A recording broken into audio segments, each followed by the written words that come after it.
Relatos cortos de terror para pasar la noche.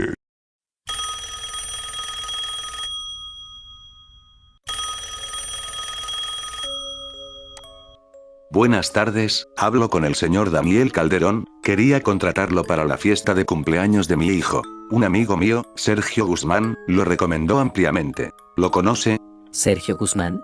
Sí, es uno de mis mejores clientes. ¿Qué día y hora quiere que vaya? El próximo sábado a las 3, ¿puede? Por supuesto que puedo. Mis honorarios son por hora. Me paga en efectivo antes del show. Pero como usted es amigo de Sergio Guzmán, le haré un descuento.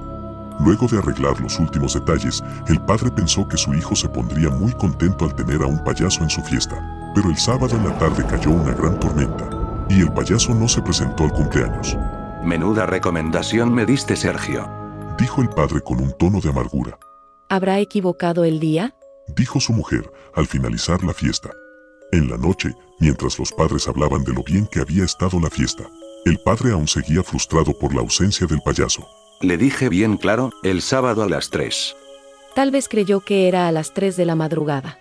Dijo su mujer en un tono de broma. Al ver que su marido no reía, ella solo le pasó una mano en la espalda como consuelo. Quizás se emborrachó por ahí, ya sabes cómo son esos tipos. Lo importante es que nuestro hijo lo pasó bien. Tienes razón, Suspiró el marido. pero hubiera sido mejor con un payaso. Mientras ellos dormían, exactamente a las 3 de la mañana, se despertaron sobresaltados por un grito horrible proveniente de la habitación de su hijo. Rápidamente, el marido saltó de la cama en busca de su hijo. Salió al pasillo que comunicaba los dormitorios y de inmediato se detuvo. Había huellas de barro sobre el suelo, huellas muy grandes, como para pertenecer a un hombre normal. Las huellas comenzaban desde la ventana abierta de la sala hasta el dormitorio de su hijo. El payaso. Pensó el padre horrorizado. Entonces, sin saber por qué, recordó algo relacionado con Sergio Guzmán. Sergio tenía 2 hijos, pero uno de ellos había muerto hace mucho tiempo en circunstancias escalofriantes. El niño había aparecido muerto en un bosque, luego de varios días de búsqueda intensa. Le habían cortado la cabeza y sus ojos estaban clavados en un árbol. Desde entonces Sergio se había vuelto silencioso, aunque nunca perdió la amabilidad ni el compromiso con su trabajo. ¿Y por qué recordaba esto justo ahora? De un golpe el padre abrió la puerta del dormitorio de su hijo. No había nadie, la cama estaba deshecha y las huellas desaparecían en la ventana abierta. El padre salió de la casa y comenzó a llamar a su hijo a gritos. Los vecinos al ver lo que estaba pasando salieron a ayudar y la policía no tardó en llegar al lugar. Al cabo de unos minutos el padre recibió una llamada, era de Sergio Guzmán. Entre llantos, él se disculpaba por lo que acababa de hacer. ¿Qué fue lo que hiciste? Gritó el padre. ¿Dónde está mi hijo? ¿Quién era ese tipo que me hiciste contratar? No lo sé. Explicó Sergio, con una voz ahogada en llantos. Ni siquiera sé si es humano, pero... Tiene hambre, siempre tiene hambre. Se llevó a mi primer hijo, y la semana pasada regresó por el otro. Y yo le dije que se llevara al tuyo a cambio. Lo siento de verdad. Dile a mi hijo que lo amo. ¿Dónde está? Busca en el bosque, él siempre deja los ojos de sus víctimas en los árboles a modo de señal. ¿Qué diablos quieres decir con eso? Pero del otro lado de la línea se escuchó un disparo, y la señal quedó muerta. El padre arrojó el celular y corrió en dirección al bosque, y al rato cayó de rodillas frente a una vieja cabaña, llorando desconsolado, al lado de los ojos de su hijo.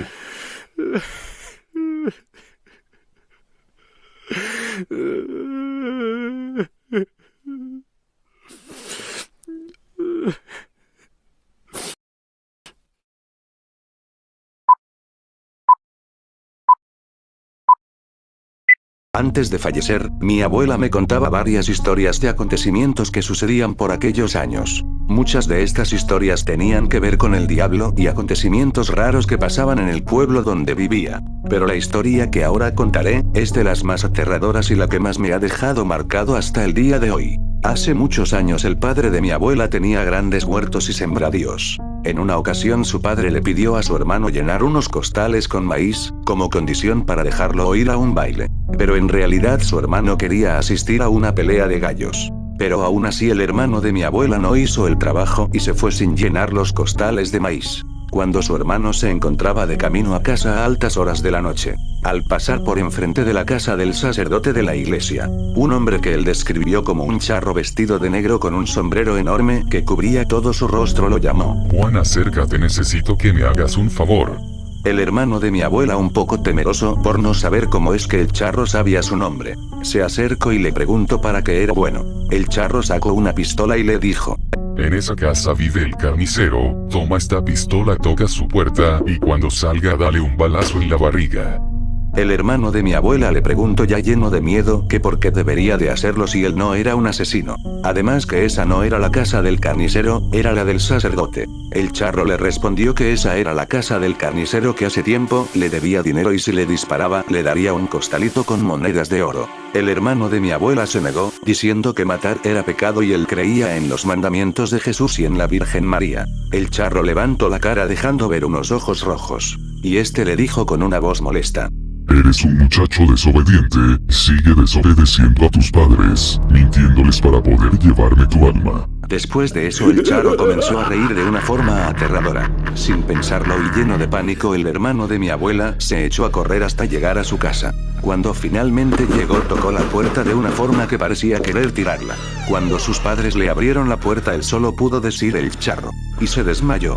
A la mañana siguiente le pidió disculpas a su padre por haberle mentido y no haber hecho el encargo que le había encomendado, para después relatarles todo lo que le había pasado y por qué había llegado tan asustado.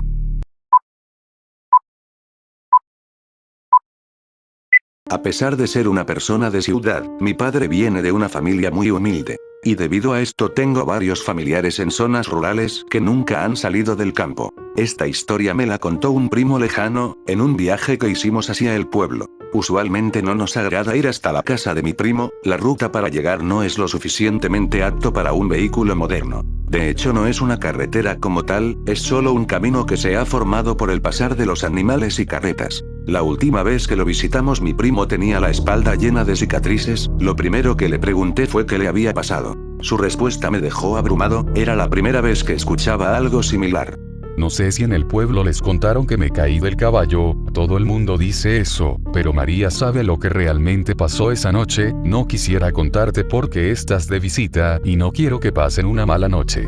Yo pude notar que a mi primo le daba miedo contar la historia. Sin embargo yo insistí, diciéndole que solo era una historia, y que no me podía dejar con la intriga. Él accedió. No quiero que tu padre se ponga nervioso manejando cuando esté de regreso. Hace 2 meses yo tenía que ir al pueblo a comprar medicina para 2 vacas que se encontraban bastante mal y no podía darme el lujo de que se murieran. Así que me monté a mi caballo y comencé a cabalgar rumbo al pueblo. Lo único que llevaba conmigo era una vieja linterna, a pesar de ser noche de luna llena y estaría bastante iluminado y probablemente no la usaría. Fui al pueblo lo más rápido que pude, compré lo que necesitaba y en el camino me encontré con un par de amigos que me ofrecieron 2 tragos. Luego seguí con mi camino de vuelta a casa, cuando una cortina negra cayó sobre todo el campo. El caballo ve mejor que yo, así que solo me incliné y traté de ir lo más rápido con la luz apagada para no mostrarle mi posición a ningún bandido. Ya a mitad del camino, un poco más tranquilo, vi como en la orilla había algo extraño que llamó mi atención. Era una silueta, estaba casi seguro que era una niña, como iba demasiado rápido no estaba seguro. Por supuesto la duda me estaba matando, si era una niña que se había perdido, ¿qué tal si estaba perdida? Tantos pensamientos invadieron mi mente que decidí dar la vuelta y asegurarme. Encendí mi linterna y comencé a buscar, en menos de 1 minuto ya la podía ver. Era una pequeña niña, a lo mucho unos 7 años, estaba vestida completamente de blanco y la verdad no recuerdo si podía ver sus pies. Tal vez al encender la linterna perdí la poca visibilidad que ya tenía. Le pregunté, ¿estás perdida? Ella solo asintió con la cabeza, ¿vive cerca? Nuevamente solo movió la cabeza hacia los lados. Le dije, si quieres te llevo a mi casa y mañana buscamos a tus padres porque no te quiero dejar sola aquí. Ella asintió de igual forma. Se subió al caballo y me agarró fuerte de la cintura. Pensé que estaba muy aterrada, así que no le tomé importancia y retomé mi camino. Sentía como si de repente la temperatura hubiera descendido. Noté que algo no estaba bien, el caballo comenzó a bajar la velocidad. Le dije a la niña que no se preocupara, que todo estaría bien, ya casi llegamos. En ese momento fue cuando la escuché hablar por primera vez y me dijo: Tú no vas para ninguna parte. Tú te vas conmigo. Impactado por sus palabras miré hacia atrás y logré ver sus piernas. Eran tan largas que arrastraban contra el suelo. Era eso lo que no dejaba avanzar al caballo, lo estaba frenando. Estaba temblando, mis manos estaban moradas por el frío, pero mi espalda estaba muy caliente, sentía un olor a azufre que no desaparecía. De pronto me habló de nuevo y me dijo: Reza lo que te sepas si quieres, pero tú te vas conmigo.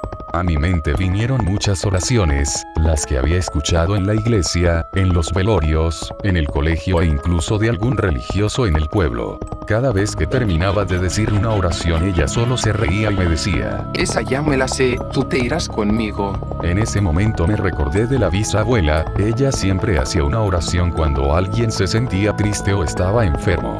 No sé cómo la recordé en ese momento, puesto que yo aún estaba pequeño cuando ella falleció.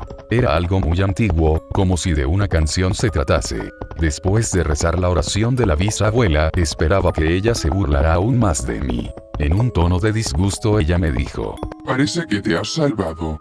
Esa no me la sabía. De inmediato la presión del caballo desapareció, aunque en su respiración se notaba muy agotado.